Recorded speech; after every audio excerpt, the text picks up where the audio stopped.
My name is David Orban, and I am very glad to have all of you following the show. Before we start, I want to remind you that even if we are live, you can always watch past episodes, both on Facebook and on YouTube. On YouTube, you can also subscribe to the channel.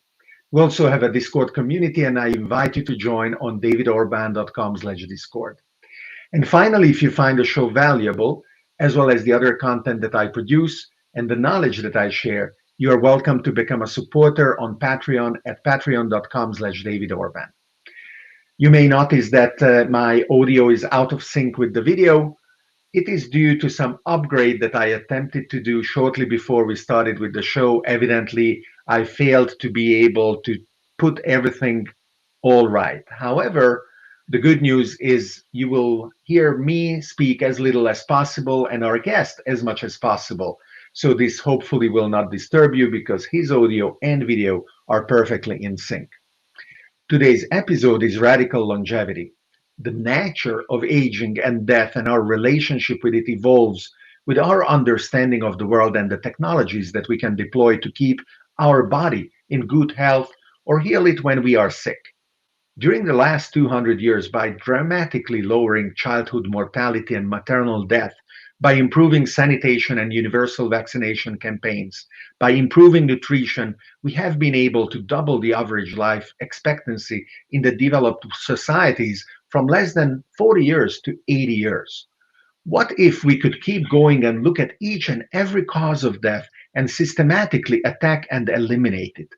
That is what the perspective of radical longevity is. Today's guest is Aubrey de Grey. Aubrey is the biomedical gerontologist who devised the SENS platform and established SENS Research Foundation to implement it. He received his BA in Computer Science and Ph.D. in Biology from University of Cambridge in 1985 and 2000 respectively. He is Editor-in-Chief of Rejuvenation Research, is a fellow of both the Gerontological Society of America and the American Aging Association, and sits on the editorial and scientific advisory boards of numerous journals and organizations. So, welcome, Aubrey de Grey. Well, welcome, David. Thank you very much for having me on the show. Let's start with defining what is the SENS platform and why it does matter. Well, in order to do that, I think I probably ought to introduce my preferred definition of aging, first of all, because this is something that still engenders a lot of confusion. If you ask 10 people what aging is, you'll get 10 different answers, and that's really not helpful. So first of all, let me explain, in my view, what aging is, or to be more precise, a convenient definition of aging that helps to demystify it and to allow a sensible discussion about how we might deal with it. So aging is not just one thing, it's a combination of two processes. A process that happens throughout life, and then another process that happens late in life. The first process is simply the accumulation of damage in the body that is self-inflicted, that is generated by the body's normal operation, so our metabolism.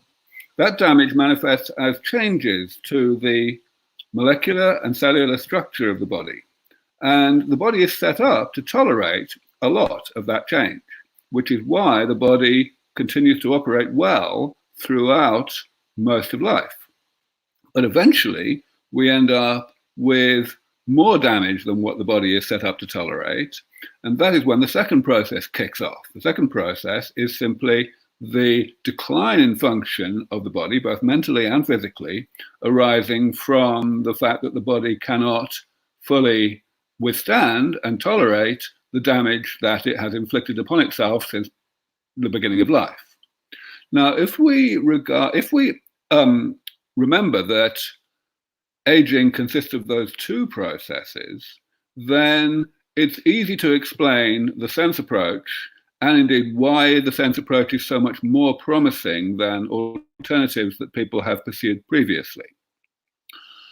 A lot of people have thought of aging really as only the late life process, the process whereby we progressively go downhill. And therefore they have developed or attempted to develop methods to treat the health problems of late life rather in the same way that we treat infections. In other words, essentially by trying to eliminate them from the body, which is really a non-starter because these things are side effects of being alive. And therefore, they are bound to carry on getting harder and harder to eliminate as the person gets older. Now, other people, and this has been true for the past century or more, have taken the opposite approach. They've said, well, actually, aging is the left-hand process, the one that goes on throughout life where damage is generated. And these health problems of late life are simply the consequences of aging. And that has led people to say, well, okay, what we should really be trying to do in order to keep people healthier later in life is to somehow make our bodies run more cleanly, to actually kind of make them generate damage more slowly than they normally would. And that's really the inspiration for the whole field that we call gerontology, or at least biomedical gerontology. But it is also actually a non-starter because it requires us to have a really detailed and thorough understanding of the intricacies of how the body works. And we just don't have that. And we're not going to have it, not to a sufficient degree anyway, for a very long time to come. But if you don't make this oversimplification, if you don't just focus on one of those two processes, if instead you understand that aging is the combination of both of them, then it becomes obvious that there's a third option. Namely, not to actually abrogate either of the two processes, but simply to uncouple them from each other. And that can be done by repairing the damage, by actually eliminating the damage from the body rather than trying to eliminate the consequences of the damage, in other words, the pathologies of late life. That turns out to be much more practical. I started talking about this maybe 20 years ago and started pointing out ways in which we could go about it. And gradually people understood what I was saying. And over the past 10 years, this has become a very mainstreamed orthodox idea. And I'm pleased to say that I've been able to create this organization around this concept, as you mentioned, David, SENS Research Foundation. But we are simply the hub of a very large ecosystem now that is growing all the time, both especially in the private sector, of startup companies pursuing various of these damage repair approaches. And you mentioned that you have been doing this for a long time. This year is the 10th anniversary of H+ Summit at Harvard, where you were kind enough to be one of our speakers, where Alex Leidman and I organized a conference that brought together a lot of people with radical ideas under the umbrella call of the rise of the citizen scientist. And certainly in the past 10 years, the concept of the ability of repairing the damage that all of us incur just by living has become from being blasphemous to more or less better accepted by the scientific research and health industry orthodoxy. And hopefully this has been reflected also in your ability to conduct your mission. I want to mention, for example, the wonderful donation that you received from Vitalik Buterin of over $2 million as a part of his desire to help quite a few radical thinkers and doers. So would you confirm, and is it the case that it has been less of a hard slog for the last few years than it has been 20 years ago? Well, overall, you're absolutely right. But the improvement has been unevenly distributed. Basically, what has happened is partly because of my efforts and the efforts of others in educating the world with regard to the promise of this damage repair approach, and partly because of actual progress in the laboratory, both in our laboratories in Mountain View, California, and also in other laboratories around the world. The plausibility of the damage repair approach has risen in people's minds.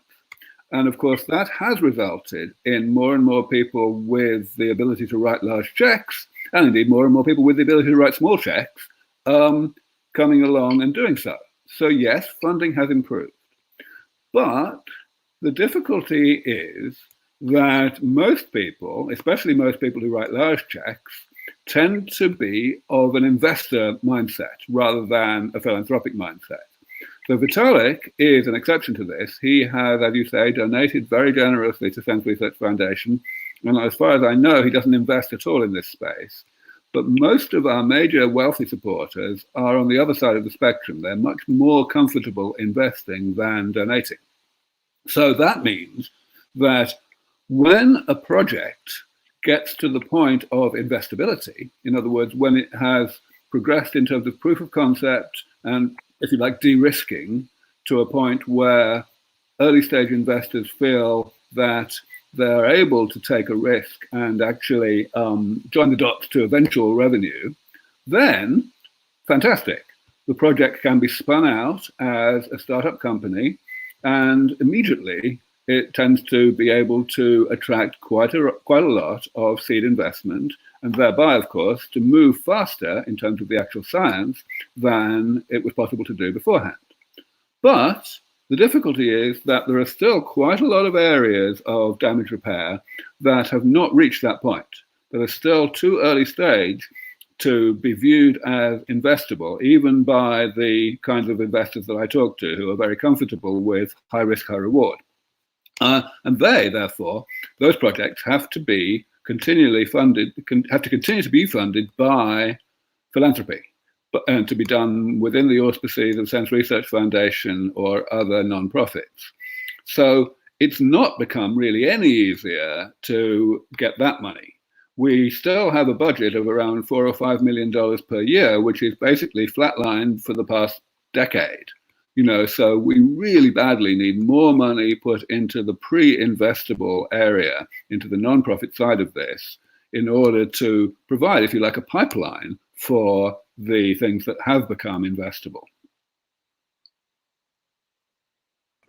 Is it the case that since so much of this is in the early stages of research and development, or even basic science, nation states should be more courageous in investing?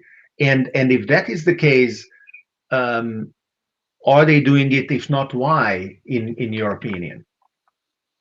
Well, I mean, yes, in principle, I completely would say that nation states, that public money should be allocated to this kind of work to a much greater degree than it is. Not least because even if one just views the benefit as economic, and if one ignores the humanitarian benefit, still the argument for accelerating this research is overwhelming. However, it's not happening. And really, the reason it's not been happening is very straightforward, that the decision makers in governments around the world tend to be elected representatives who essentially have one thing in mind, namely to get re-elected, and therefore who will not rock the boat too much and allocate significant amount of taxpayer money to anything unless they think there are votes in it.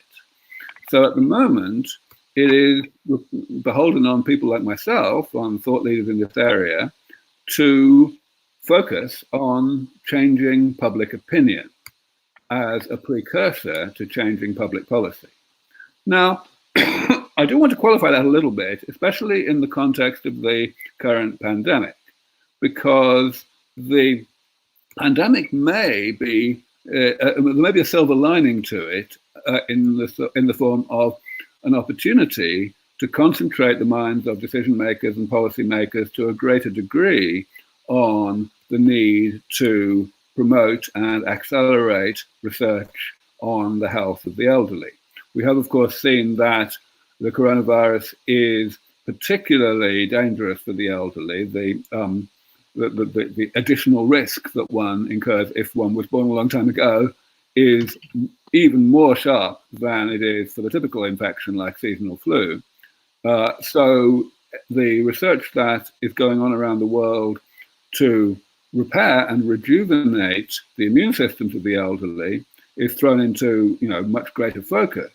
And the successes, the early stage successes that have occurred over the past few years in actually doing that, in rejuvenating the immune system, are areas that I believe we now have an opportunity to bring really prominently to the attention of people both in the private sector and in government who are in a position to write large checks and accelerate this work for the benefit of humanity in general, but for the elderly in particular.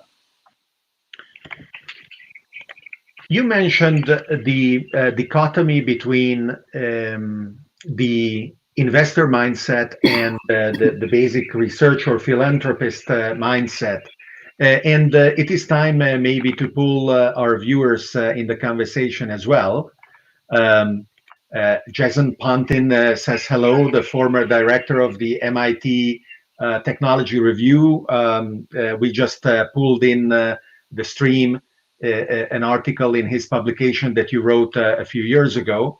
And we have also other people saying hello from all over the world. The Shaista, Gamma Chromatica via Twitter, Lion via Facebook, and Muhammad, who is liking the topic, and he's asking about life expectancy, as well as Abbas talking about the opposition of these two mindsets that we mentioned. So I invite the viewers to also formulate questions, please. And questions are defined very simply. They are short and they end with a question mark. So try to do that.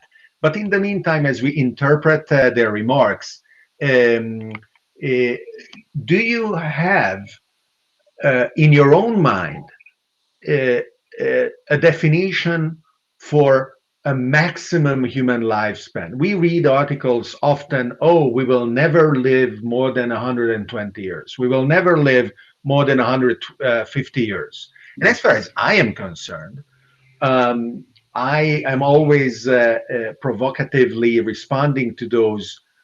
Let's do that and then just keep going. And I want to think how interesting things are going to be when we will talk about millions of years or billions of years. What about you? What is your both personal philosophical as well as scientific point of view? Yeah, I mean, it's really painful, isn't it? Because it's obviously complete nonsense to suggest that there is some absolutely unbreachable limit on how long people can live in the context of arbitrarily advanced medicine. Of course, it's true that there is a very clear limit on how long people can live in the absence of medicine or in the presence only of medicine of the sort that we have today. But it's really quite astonishing that people are willing to somehow confuse those two statements, and genuinely, seriously, with a straight face, suggest that medicine doesn't make any difference. And the only reason I feel that anyone can even slightly get away with thinking that, let alone saying it, is because of what I've called the pro-aging trance, the desperate need that so many people have to somehow find some way to avoid getting their hopes up and to get into a state where they can put aging out of their minds and not think about how long it's going to take and whether they personally are going to benefit from medicines that actually bring aging under comprehensive medical control. It's like, I kind of have sympathy in the sense that, it's just psychology and people do have fear of getting their hopes up. But the fact is that it's an enormous barrier to getting this done. And lives are being lost unnecessarily in the future as a result of the slowing of this research that is caused by people's manufactured ambivalence about this and their desperation to try to pretend that aging is some kind of blessing in disguise. Emiliano is asking, if 2,000 years ago life expectancy was 35 years, what will be in the year 4000? Okay, so, well, of course, even 200 years ago, life expectancy was about 35, even in the wealthiest countries in the world. And as we all know, it is more than twice that now. So the question is why? And of course, most of the answer is we've invented medicines that are able to prevent almost all deaths in early life. 200 years ago, even in the wealthiest countries, more than 1/3 of babies would die before the age of 1, and lots of people would die relatively early in life, like in childbirth, for example, and that tugs down the average very powerfully indeed. So once you've more or less eliminated that, you get life expectancies around 80, the way we have now. The question, of course, is, can this happen again? And it certainly cannot happen again as a result of further progress against infections, because at this point, very, very few people die of infections unless they have already suffered a lot of aging, which, of course, as I mentioned earlier in relation to the pandemic, is a big topic right now. But what this means is that we need a whole new breakthrough. We need to bring medicine up to the point where it can effectively tackle the health problems that kill people at the age of 80 plus or minus. And when we do that, we will, of course, see a further increase in longevity. Now, at the moment, we have a huge problem, especially a huge economic problem, arising from the fact that the things that kill people around 80 plus or minus kill people very slowly. They are chronic progressive conditions that are, therefore, first of all, the cause of a great deal of suffering, more suffering than what is caused when someone dies quickly. Plus also, of course, they are the source of a great deal of economic hardship, because it costs a lot to keep people alive in a poor state of health for a long time. So that's a bad thing. But what it means is that we have the prospect of making a sequence of breakthroughs over the next decades and centuries, which add up to one breakthrough, one big breakthrough, because they essentially will constitute staying one step ahead of the problem, such that if we, for example, were in the next 20 or 30 years to develop medicines that gave people, let's say, 30 additional years of healthy life, and gave it to people who were already, let's say, 60 at the time, then that would essentially buy time for researchers to continue to, to improve the therapies, and version 2.0 would essentially re-rejuvenate the same people. So what this all adds up to in terms of answering the question about the distant future is that there is absolutely no limit on what can be achieved. The only uncertainty is how soon we will achieve step one. In other words, the extension of healthy life by 20 or 30 years, which could take 20 years from now, or it could take 100 years from now if we get unlucky. But once we're there, we're going to stay there. We're going to easily stay one step ahead of the problem. And you famously coined the expression longevity escape velocity to succinctly define this, which is a wonderful term. And we will go back to Emiliano, who is asking additional questions about the implications that what you just said. But Jason also has a very specific question, which demonstrates that he's well aware of your work and will need some definitions for the other listeners instead. He's asking, where are we with the mTOR inhibitors? So could you attempt to tell us what those are, and then tell both Jason and everybody else how are we doing with them? Yeah, well, it's great to see Jason here. I'm sure he is turning in his metaphorical grave at the positive spin that's currently being given by his erstwhile publication with regard to this kind of work, in contrast to his own skepticism with regard to it. However, the question about mTOR inhibitors is rather unrelated to my work, because it does not relate to damage repair. Rather, it relates to the earlier paradigm of trying to make metabolism run more cleanly and thereby slow down the rate at which damage is created. So mTOR, or to be more precise, the two complexes, mTORC1 and mTORC2, are machines in the cell that are responsible for a variety of different, they participate in a variety of different processes that relate to the rate of accumulation of damage. And there have been a variety of findings over the past decade or more to the effect that if you inhibit these things, in particular if you inhibit mTORC1, then you can cause a substantial extension of longevity in model organisms in a laboratory. And indeed, you can even get this when you start relatively late in life. The amount of lifespan extension that is seen is comparable to what is seen when you implement calorie restriction. Of course, the oldest and most established way of extending the lifespan of model organisms. So there's a great deal of interest in pharmacological interventions that do this safely and effectively in humans.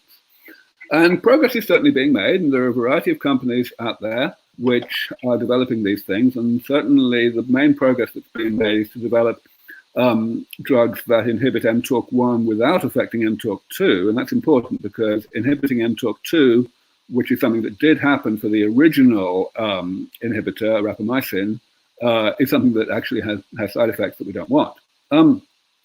However, all of this must be viewed within the context of the fact that the mechanism by which these inhibitors actually extend life in model organisms appears to be a large component of the same mechanism that extends life under calorie restriction. And that means that we should not expect any, even future mTOR inhibitors, to extend lifespan, or indeed healthy lifespan, any further than calorie restriction itself does, which unfortunately, in the case of long-lived species such as human beings, is far less as a proportion of lifespan than what we see with short-lived rodents in the laboratory. So that's a bit of a downer, but I don't want to stop there because I absolutely very much support and promote the development of these drugs, because even if they only give a little bit of postponement of the health problems of late life, that's sure as hell better than nothing. And it gives, and furthermore, even at the level of, just public conversation, it gives people hope that we may be able to do better, which I believe, of course, we will be able to do with damage repair. One of the companies that I don't know if surprisingly to its shareholders and followers, but unsurprisingly to those of us who know how deeply the founders were involved in advanced thinking, for example, at Singularity University, that followed through with their interest around aging research and human longevity is Google. Whose founders believe in the power of science and technology to profoundly change how we live in many different areas. And they created and very generously endowed Calico with funding to search for tools and ways that we can prolong the human lifespan. What is your view around that direction? And before you answer, I want to convey Jason's thanks, who says, thank you, that is usefully specific, especially about the two pathways. So there you go. So back to the question, what do you think of Calico? And where are they going? Yeah, so I'm on public record on this, so I'm not giving any news here. I have basically nothing nice to say about Calico. It is an absolute catastrophic waste of a very large amount of money, and the blame for that lies entirely with Larry and Sergey themselves. They hired the right person to run the company, except that they didn't tell him what to do, and he then hired the wrong person to decide how to do the research, and essentially the whole place is a complete waste of money. They're doing great research, don't get me wrong. They've hired a fantastic team of really smart people, but the research is being absolutely misdirected in a manner that is not translational at all. They have, obviously, also a hugely talented team of biotech professionals who know exactly how to take a proof of concept to a product and to make money out of it and everything like that. But they don't have anything in the middle. They don't have anything that takes a concept to proof of concept. I don't think they even have anyone whose title is Chief Technology Officer. So, it's a disaster. And I have been trying to change this, of course, but without any success. So I just hope that somebody else will come along with that kind of money, or even a tenth of that kind of money, and do it better. And of course, that is happening in a distributed way. The industry, consisting of startups that have a bit more sense, is exploding exponentially, not least because there is an equally exponentially growing population of investors. So things are happening. Things are not all bad, but we sure as hell could be doing more if Calico actually had some sense. And let's talk about the SENS activities themselves, where on your website you show three different kinds of activities: intramural research, extramural research, and investments. So why don't you define how these three activities complement each other, and maybe give an example of each of the three? Yeah, sure. So we started out, in fact, in the days before SENS Research Foundation existed, and when it was only Methuselah Foundation, doing extramural research. In other words, spending small amounts of money sponsoring the occasional PhD student in a lab in a university that was doing work that we thought was highly relevant. And eventually, after a few more years, we grew to the point of being able to get our own physical facility, which is in Mountain View, California. And at that facility, we have maybe 3,000 or 4,000 square feet of lab space in which we do some of these projects ourselves. The most important project in that regard, the biggest project, is our work on mitochondrial mutations. But we've always had a couple of other projects going on in parallel with that, and a variety of, a nice pipeline of projects that we've continued to fund extramurally in various universities and institutes around the US and occasionally outside of the US. In the past 4 or so years, we have started the third thing that you mentioned, namely investments. Specifically, what we've done is we've spun out, at this point, 6 of our projects into startup companies, and you've got a couple of them on the screen right there. Revel and Underdog are the two most recent ones, which we spun out last year. And these startup companies have successfully raised a bunch of seed money to take their things forward much faster than we could support them philanthropically. So we're very, very happy that this is happening. And I would say that, it's no exaggeration to say that this is our business model now, that we work on early stage translational rejuvenation biotechnology for as long as it takes to get those projects to a sufficient level of proof of concept that early stage investors will take an interest, and we can create a company, transfer the IP. We generally take only a small stake in such companies because our main goal is not to dilute other investors, and the company moves forward. We're very, very happy with that business model. And I don't know whether you heard the expression or whether you believe it is applicable to what you do, but others call this the venture studio model, where a team focuses on an idea, brings it to a certain stage, makes sure that there is the appropriate team around it, and then, as you said, spins it off so that it can flourish on its own, retaining a given percentage of the equity, whatever that is under the given model, and hoping that there is a virtuous circle that can be ignited so that the whole system can support itself. So this is a very innovative model that I hope is going to enable you to maintain the correct balance between basic research, which you want to keep doing, and the applicability on a shorter period of what that research implies. Yeah, absolutely. I had not actually heard that term, venture studio, and I really like it. But you're quite right that having this pipeline is vital to what we do.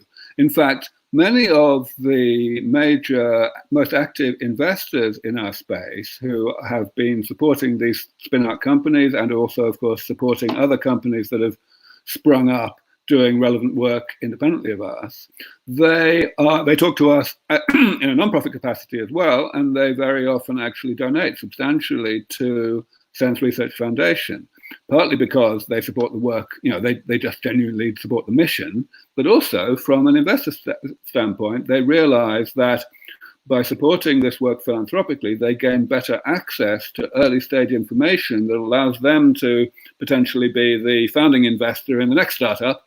And so there is that they're helping to create a pipeline for themselves.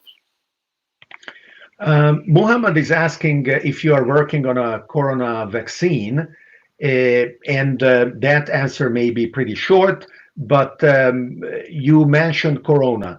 Does it have anything to do, sorry, our dynamic coexistence with an ecosystem of viruses is evolving? Yeah, Do you believe that it will have a more profound impact on your work? So we are not working directly on developing a coronavirus vaccine. We have only very limited immunology expertise within our group. And, it's not really something that we would expect to be able to do better than other people. However, we very much hope that the work that we do, both in the decline of the immune system with age and in relation to aging in general, will benefit in terms of its funding and in terms of its activity and prominence from the changed thinking, the greater awareness of the risk of pandemics that has arisen and, of course, will continue to develop over coming months and years among decision makers and policymakers. I think the message that we will all come back to as this pandemic subsides is that we messed up, that we were overly complacent as a species, as a society, with regard to what the risk of pandemic really consisted of. And we did not take measures to improve our preparedness and our preventative arsenal, such as investment in infrastructure, investment in training of medical personnel, investment in simply stockpiling equipment and such like.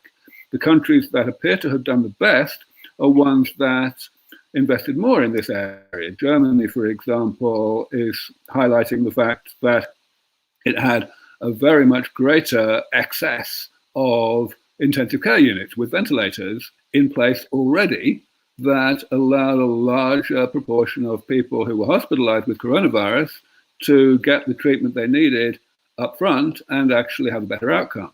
So I believe that we are likely to see this. And I believe that that should, and indeed probably will, extend to research.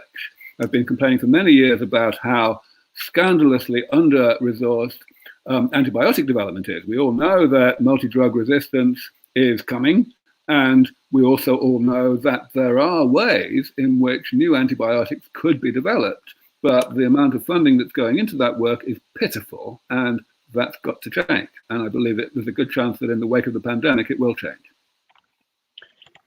You mentioned countries that were better prepared for pandemics. What is your view on a worldwide basis of countries that are more that are readily accepting of your ideas and your kind of research? And is that reflected in the way that SENS itself is organized? You started originally in the UK, and then you moved to the US to set up SENS locally, so that local donors could make donations that are tax deductible. But even though a lot of money is in the US, there is a lot of money in China as well, and Chinese people are getting old too, and they may want to extend their own life. What is your strategy in terms of of leveraging this interest worldwide? Sure. So there's not actually all that much difference between different countries in terms of general acceptance by the scientific community of the promise and feasibility of this kind of work. There's a bit of a spectrum. Certainly the UK suffered from having just a couple of very prominent gerontologists who were particularly vocal in their skepticism with regard to SENS, and that slowed things down for a while relative to, for example, the US or Europe.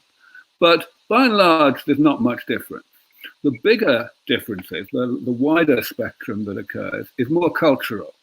Simply, there's much less of a culture of philanthropy in some parts of the world than in others.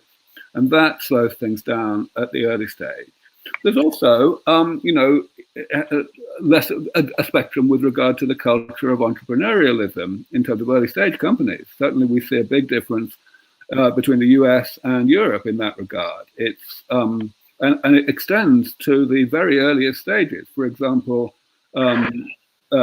European universities have, I think, probably a rather well-deserved poor reputation for their ability to mediate technology transfer deals with startup companies and investors when compared with the much more sophisticated and perhaps advanced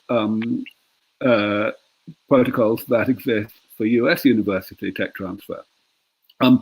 So there's a lot of imperfections, and different countries, different areas of the world have different shortcomings and different hurdles to cross.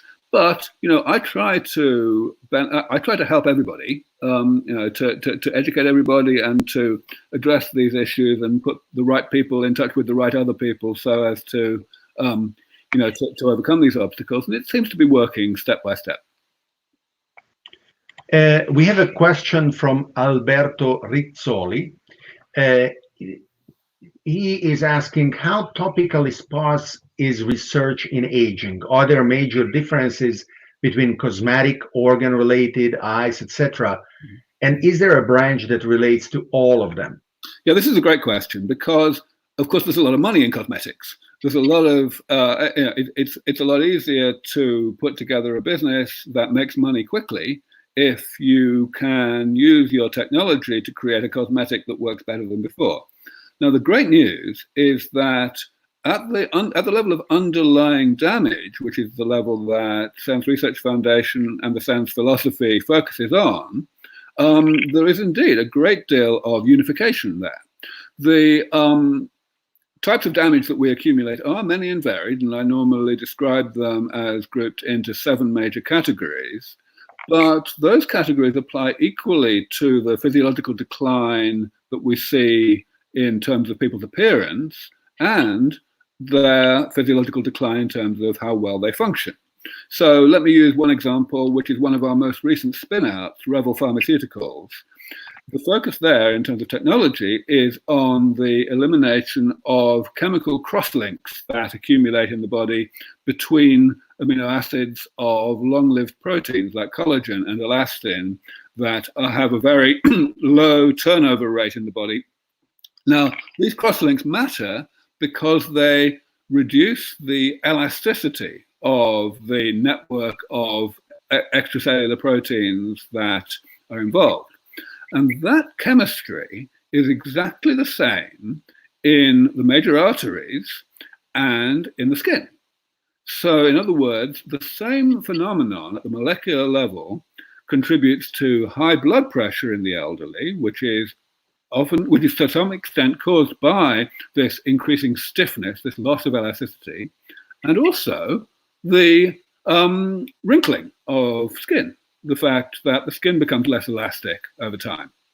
And therefore, Revel is quite likely to start out developing cross-link breakers for cosmetic purposes, even though the main reason that we funded the underlying research and the main reason why Revel wants to go forward in the long run is for the actual life-threatening phenomenon of restoring arterial suppleness and elasticity.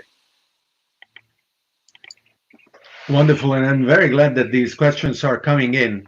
I know that in 9 minutes you have to go. I want to go back to one of the questions that Emiliano asked, and it gives us an opportunity to broaden our perspectives in many ways. He's asking about implications of humans becoming a cyborg. And of course, we already are. In many ways, pacemakers have been helping people survive for a long time. I have glasses or contact lenses. Many of us had various types of operations that even if they didn't end up giving us some kind of an implant, they wouldn't be possible without the mechanical components of our technology civilization. So in that sense, we are already cyborgs. However, from the point of view of the SENS strategy, do you stop at the biological part of damage control? Or if a part needs to be discarded and replaced by a quotation marks mechanical one, is that still fine to end with the biggest organs of all, our neural system, and the potential computer replacement for the brain? So, right, what are your positions on those approaches too? Yeah, it's a great question. So, our activities, excuse me, our activities at SENS Research Foundation do not extend to any of these, shall we call them, non-biological approaches to medical problems. But the philosophy absolutely is agnostic about this. I have no problem whatsoever with non-biological solutions. You're quite right to mention glasses and contact lenses and indeed pacemakers and cochlear implants and so on.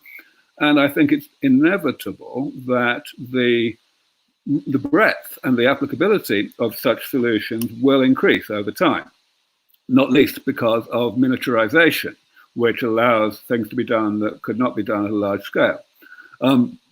Whether we replace whole organs with artificial organs, like artificial hearts, this is something that's coming. And indeed, the brain is not an exception here.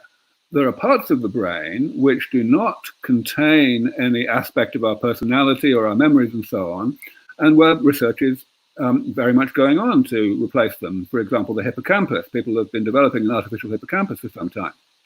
So this is definitely a very valid and legitimate area of research, and I very much hope that it will continue to flourish.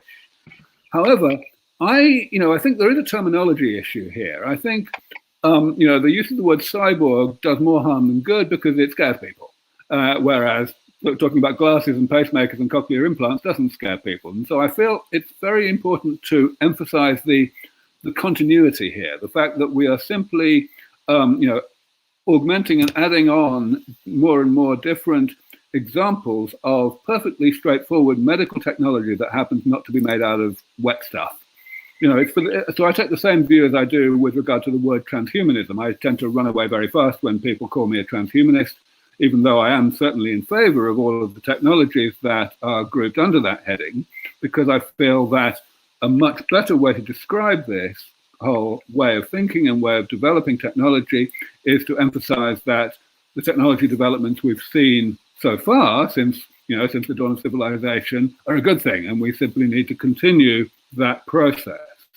If we to address the end of your question, if we talk about uploading, the essentially completion of the process of turning it into non-biological entities, of course, we have no idea at this point whether that is even theoretically possible, because we just don't know enough about the structural nature of personality and consciousness and memory to be able to know whether it can actually function on different hardware.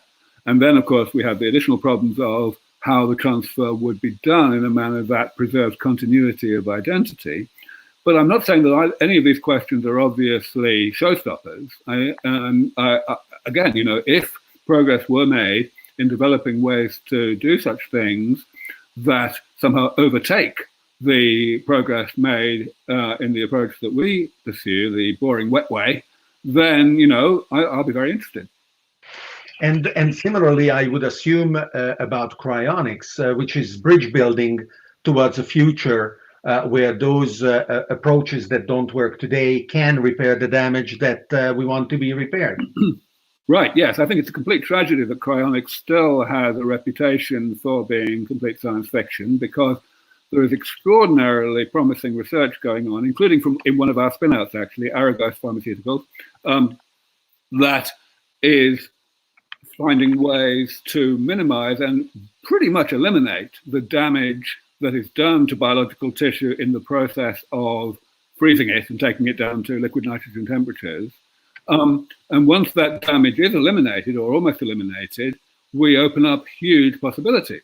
The possibilities that Aragos are pursuing, and indeed other groups are interested in too, of course, revolves not around cryonics, but around organ preservation and banking for organ transplantation, where we have an enormous issue of shortage of supply of organs for people that are sufficiently immunocompatible with the recipient. This could be completely solved if we could bank organs in a long-term way at low temperatures. But yes, absolutely, the concept of cryonics is every bit as feasible as that, and it's a scandal that is still being rejected so widely. So I assume we can end inviting all of our viewers to go and visit SENS.org, either to donate or to become part of one of the research teams, or apply to be so, or bring ideas that can be research or investment oriented. And Aubrey, I thank you greatly for your kind availability, and I think that we can also end with Emiliano's very positive message. I can only hope to see you again in 100 years, and I am happy to put it in our calendar. I had Stephen Wolfram on the show last week, and we took note that we will meet in April 23rd, 2030 for an update.